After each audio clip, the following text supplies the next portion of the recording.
મનહરભાઈ Damjibhai Matariya, chairman APMC Botad. મનહરભાઈ, સ્થાનિક સ્વરાજની ચૂંટણીને લઈને તુરખા બેઠકની પેટા ચૂંટણીને આજે ફોર્મ ભર્યું, કોણ ઉમેદવાર, કેવી આશા જીતની રહી?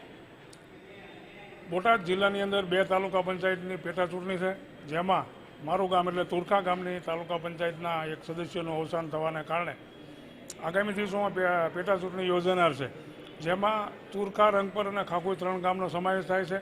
3 ગામના બધા સમાજના આગેવાનોને સહમતિ મેળવી અને એક નાના સમાજમાંથી આવતા ઈસુભાઈ ચંદુભાઈ ત્રિવેદીને ઉમેદવાર તરીકે ભારતીય જનતા પાર્ટીએ જ્યારે પસંદગી કરી છે, ત્યારે ચૂંટણીમાં જંગી બહુમતીથી અમે વિજય થઈશું.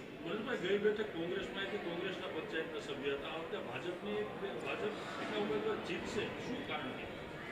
ગઈ વખતે તાલુકા પંચાયતની બેઠકની અંદર કોંગ્રેસના ઉમેદવાર જીતેલ હતા, પરંતુ પરિસ્થિતિ બદલાતા અને નાના સમાજને જ્યારે ગામના બધા જ આગેવાનો ભેગા થઈ અને આગેવાની આપવાનું, અને ઈશ્વરભાઈ તાલુકા પંચાયતમાં પહેલાં સર્વિસ કરતા હતા, જેને કારણે નાના માણસોને કામો કરવા માટે સરળતા પડે એ માટે બધા જ સમાજના લોકોએ સાથે મળી અને ઈશ્વરભાઈ ચંદુભાઈ ત્રિવેદીને બ્રહ્મ સમાજમાંથી જ્યારે ભારતીય જનતા પાર્ટીએ ટિકિટ આપી છે, ત્યારે જંગી બહુમતીથી વિજય થશે.